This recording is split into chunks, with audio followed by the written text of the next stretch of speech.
In this video, I'll be thinking about your A-level and beyond choices of business, economics, or perhaps both, and what that might mean. Now, a key thing to remember about any of this I'm going to talk about today is that this video is being made in late 2015.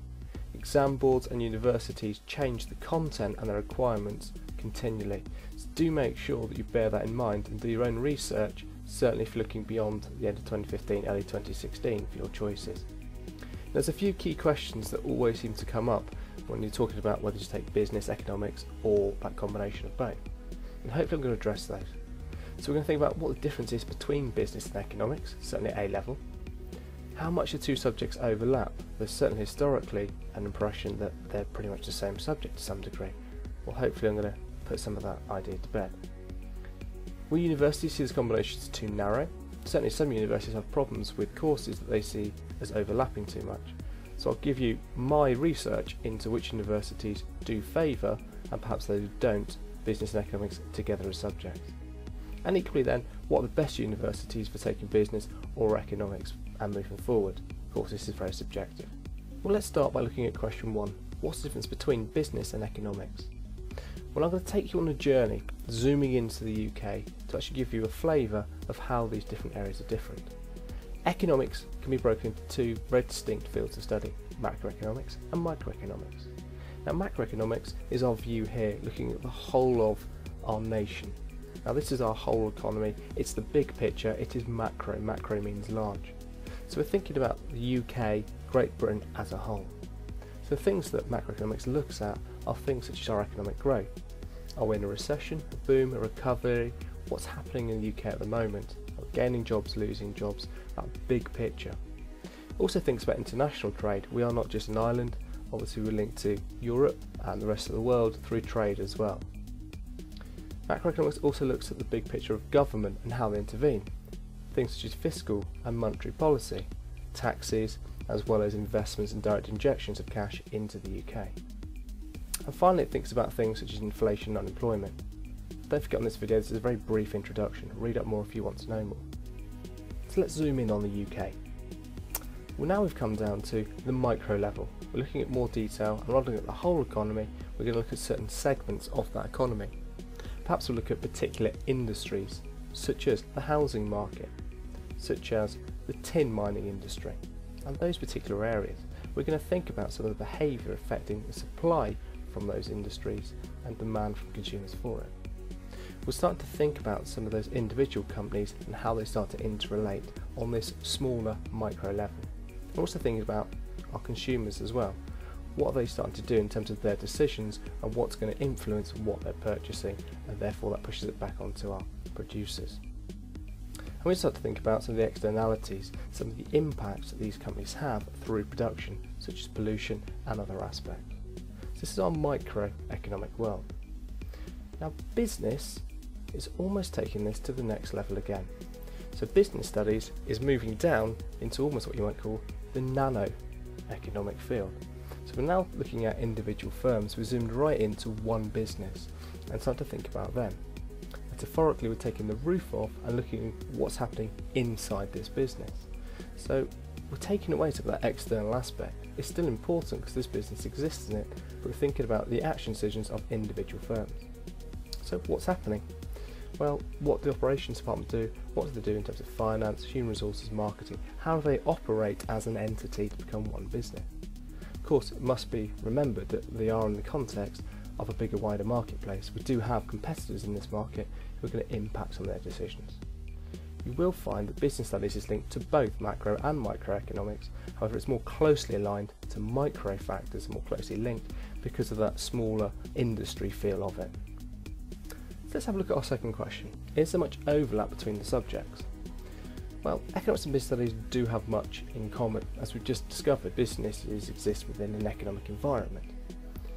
Now in front of you, it looks quite daunting, is actually the AQA specifications and the topic areas that are looked at for both business and economics.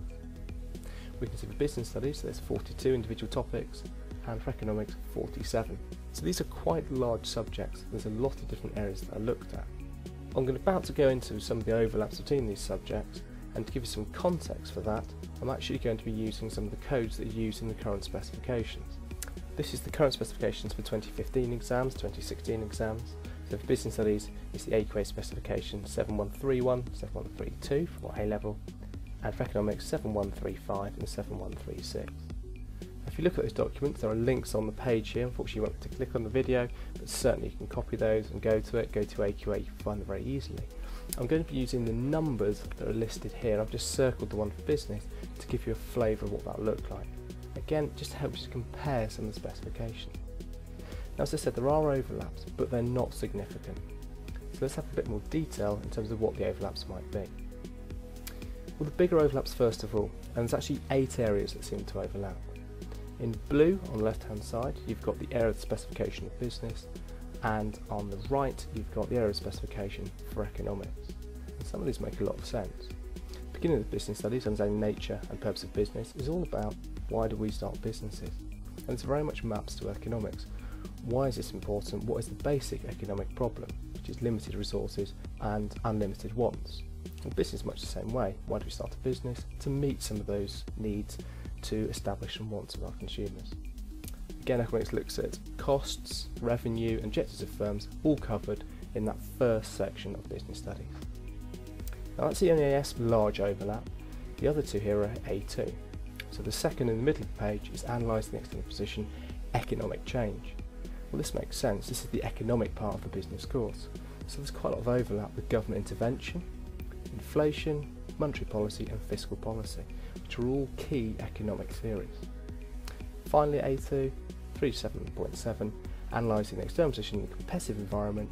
This is talking about the relationship between markets, market structures and the competitive market process. So this is thinking about substitutes and actually the forces between some of our competitors. So it's again going back to some of those micro ideas of how industries operate. Now the further overlaps are far smaller, and again, even though these are topics within the 42 for business and 47 for economics, these are maybe just odd ideas that overlap, certainly not whole theories and concepts that are transferable from one to the other. So the first one here is understanding business decision making in business 322, and it's got a small feature called opportunity cost, which comes up in economics. Again, 332 talks about elasticities, which is something covered in economics. Operational performance talks about labour productivity, comes up in economics. The 374, external position, political and legal change, talks about how governments intervene to supply side policies from economics. And assessing a change in scale talks about economies to economies of scale, which is a unit in economics. Now in total, you'll find it's actually 19% of topic areas have some link in business, and with 34%, if you like, in economics. Now it's not that big, we're talking about odd concepts. In reality, if you took all the content and compared it, it's probably about a 5 to 10% overlap at best. And really, they're not as transferable. It's more giving you greater depth of understanding.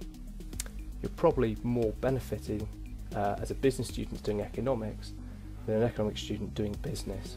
So really it's economics helping business studies here rather than perhaps vice versa.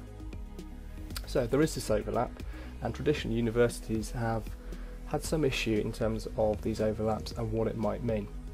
So I've done quite a lot of extensive research. I've contacted all of the universities in what's called the Russell Group, which includes the top universities in the UK, and those ones identified as being particularly good for business and economics, and I'll come on to that in a minute. Well, here's my finding. So the red box here, our scowling graduate, we actually have 5 universities who very clearly have stated they do not want to see business and economics taken as A-levels together. So that comes as Durham, York, Bath, Warwick and Newcastle.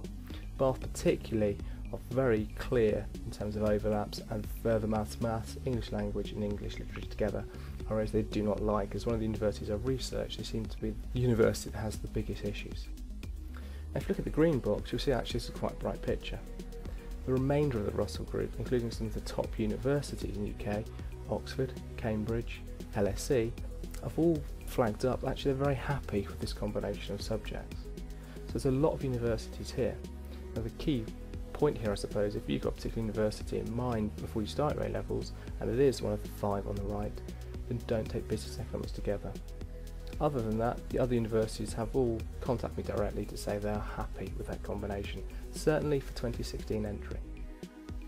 I do have a final group who haven't got back to me, but certainly looking online at their information, these universities that do not have an issue with you studying business and economics together. Particularly LSE, on some of their literature, advise it. They'd quite like to see you to take economics, to have done business for some sort of element of support there.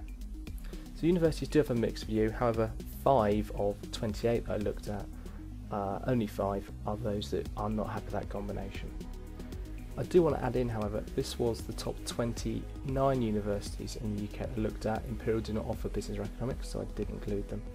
The lower down the league table universities you get, the less of an issue they find with business and economics being a combination. So really it's the 5 on the right are certainly the key ones for entry in 2016 who are going to have the bigger issues.